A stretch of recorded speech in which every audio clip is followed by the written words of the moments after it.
नमस्कार मित्रांनो, रहस्यमय भयकथा या आपल्या मराठी यूट्यूब चॅनलवरती मी किशोर आपले पुन्हा एकदा स्वागत करत आहे. मित्रांनो, मागील कथेला तुम्ही दिलेल्या प्रतिसादाबद्दल तुमचे खूप खूप धन्यवाद. आणि त्यामुळेच आज मी तुमच्यासाठी घेऊन आलो आहे एक अशीच रहस्यमय आणि भयानक कथा. ही कथा तुमचे मनोरंजन तर नक्कीच करेल, पण त्यासोबत तुम्हाला भीती वाटल्याशिवायही राहणार नाही.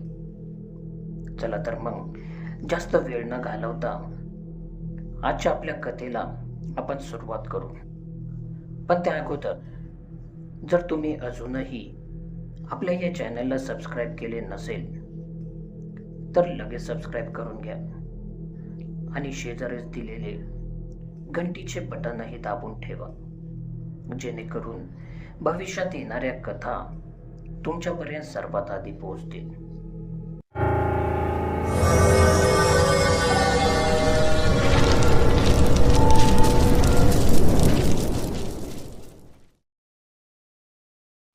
नमस्कार मित्रांनो, माझे नाव कमलेश आहे आणि आज मी तुम्हाला एक अशी घटना सांगणार आहे ज्यावरती विश्वास ठेवणे खरंच खूपच कठीण आहे. ही एक अशी अविश्वसनीय आणि भयानक घटना आहे की आजही ती एक घटना मला भयानक स्वप्नच वाटत असते. पण जेव्हा मी माझा मित्र कुणालला पाहतो तेव्हा मला जाणवते की ही घटना खरंच घडली आहे. चला तर मित्रांनो, मी माझ्या कथेला सुरुवात करतो. ही घटना आहे साल 2013ची. तेव्हा मी आणि कुणाल आम्ही दोघेही MBA चे शिक्षण घेत होतो. दिवसभर कॉलेज, मौज मजा आणि संध्याकाळी क्लास हा आमचा डेलीचा रुटीन होता. कुणाल हा माझ्या लहानपणीचा मित्र होता. आम्ही शाळा, कॉलेज आणि आता MBA लाही सोबतच होतो. पण त्या दिवशी आमच्या सोबत असे काही घडले की आमचे पूर्ण आयुष्यच बदलून गेले.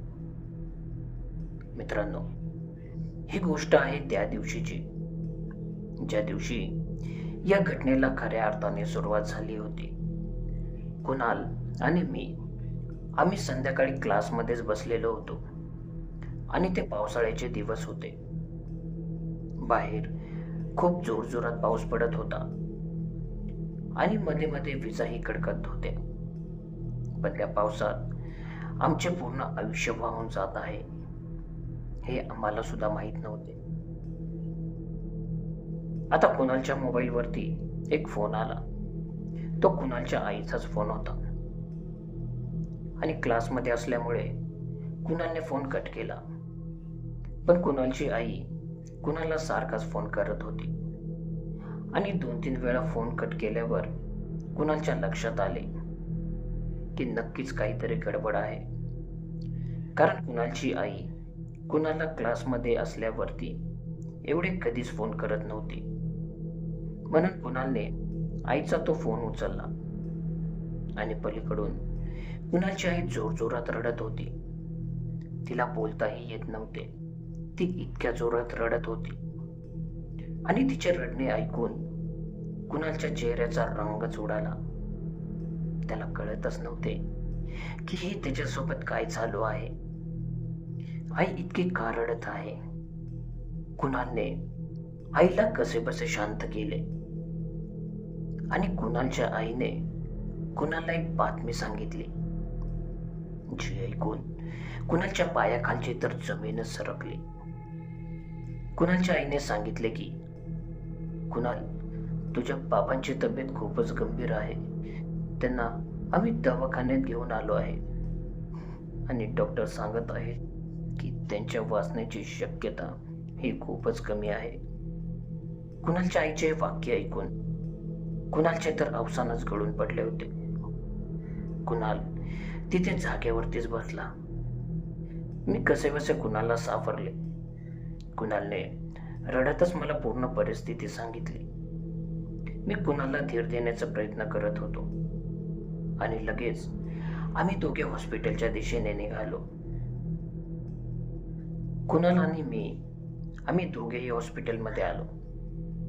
मित्रांनो, मी खरं सांगतो, मी याच्या आधीही बऱ्याच वेळा हॉस्पिटलमध्ये गेलो होतो, पण त्या दिवशी मला तो दवाखाना खूपच विचित्र वाटत होता. वरांड्यातील दिवे बंद चालू होत होते. हॉस्पिटल तर मोठे होतेच, पण लोक तिथे खूपच कमी दिसत होते. दवाखान्यातून येणाऱ्या औषधांचा वासही खूप उग्र होता.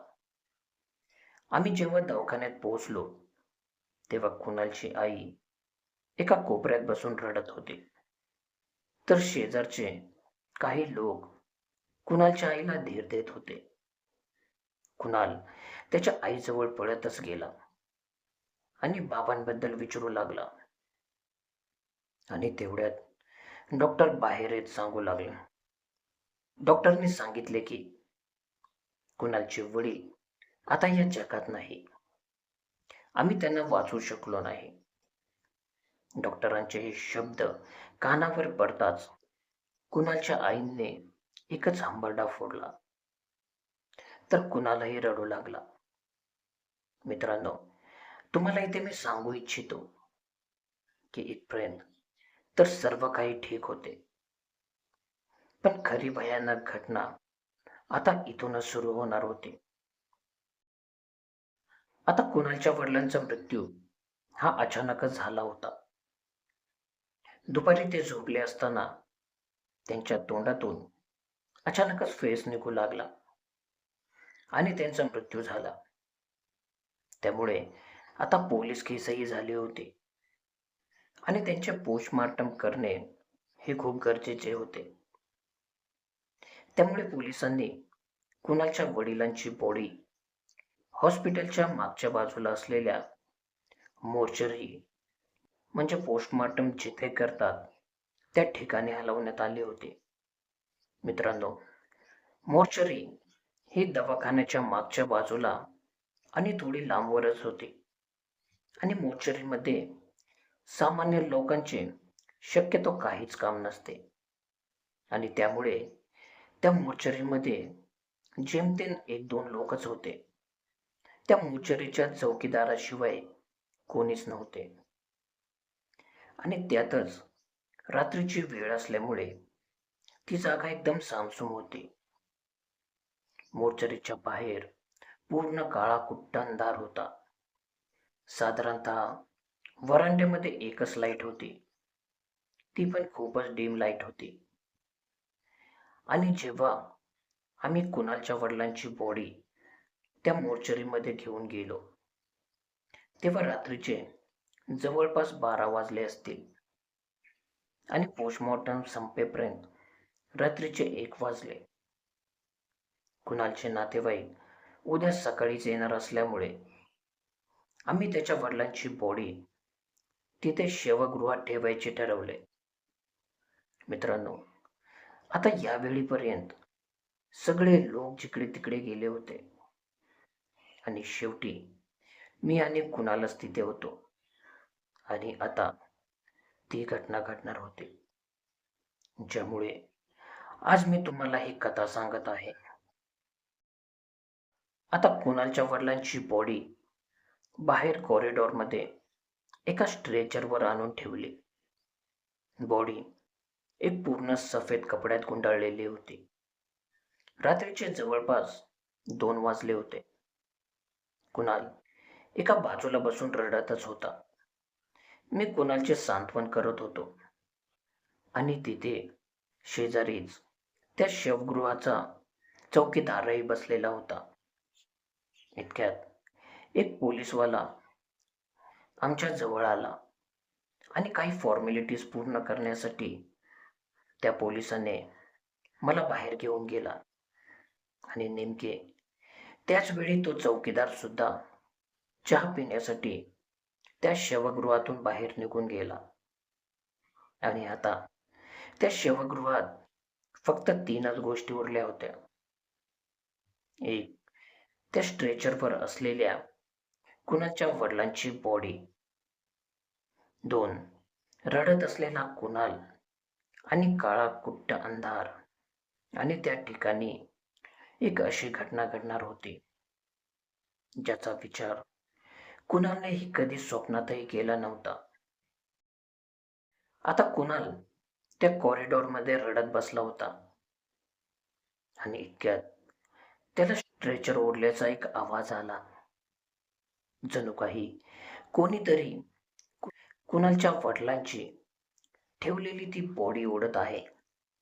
कुणालने एकदम मागे वळून पाहिले तेव्हा स्ट्रेचर थोडे वाकडे झाले होते, पण तिथे कोणीच नव्हते. कुणालला वाटले की कदाचित त्याला काही भास झाला असेल. कुणाल पुन्हा इकडे तिकडे बघू लागला, पण त्याला पुन्हा तोच आवाज आला. पण यावेळी मात्र तो आवाज आणखीन जोरात होता. कुणालने पुन्हा एकदा मागे वळून पाहिले आणि यावेळी मात्र त्याच्या पायाखालची जमीनच सरकली. इतका वेळ रडणारा कुणाल आता भीतीने थरथर कापू लागला होता. त्याच्या डोक्यातून घामाच्या धारा वाहू लागल्या होत्या, कारण कुणालने जेव्हा मागे वळून पाहिले तेव्हा त्याला दिसले की स्ट्रेचरवर ठेवलेल्या त्याच्या वडिलांची बॉडी ही हालत होती. त्याचे हात, पाय, मुंडके सगळेच हालत होते. कुणाल हळूहळू त्या बॉडीपाशी जाऊ लागला. त्या अंधारात, त्या बंद चालू होणाऱ्या लाईटमध्ये ते दृश्य खूपच भयानक दिसत होते. कुणाल आता त्या स्ट्रेचर पासून काही फुटांवरतीच उभा होता आणि तेवढ्यात स्ट्रेचरवरची ती बॉडी एकदम उठून बसली आणि हळूहळू त्या बॉडीने मान वळवली आणि ती बॉडी एकदम कुणालकडेच बघत होती. त्या बॉडीचे डोळे एकदम पांढरे शुभ्र होते. कुणालला त्याच्या डोळ्यांवरती विश्वासच बसत नव्हता. त्याला वाटत होते की हे एक स्वप्नच आहे. पण इतक्यात ती बॉडी स्ट्रेचरवरून खाली उतरली. कुणाल आता खूपच घाबरला होता. घामाच्या धारा त्याच्या डोक्यातून वाहत होत्या. त्याचे हृदय खूपच जोरजोरात धडधडत होते. हात पाय नुसते लटलट कापत होते. कुणालच्या वडिलांची बॉडी आता कुणालच्या दिशेने हळूहळू चालू लागली होती. रात्रीच्या त्या अंधारात ती बॉडी खूपच भयानक दिसत होती. कुणाल आता जोरजोरात ओरडू लागला आणि तो तिथेच बेशुद्ध पडला. आता दुसऱ्या दिवशी सकाळी जेव्हा कुणालला जाग आली तेव्हा तो दवाखान्यामध्येच होता. त्याच्या बाजूला मी आणि डॉक्टर आम्ही दोघेही उभे होतो. कुणालने विचारले की माझ्या वडिलांची बॉडी कुठे आहे? आणि कुणाल रात्री घडलेली सर्व घटना आम्हाला सांगू लागला.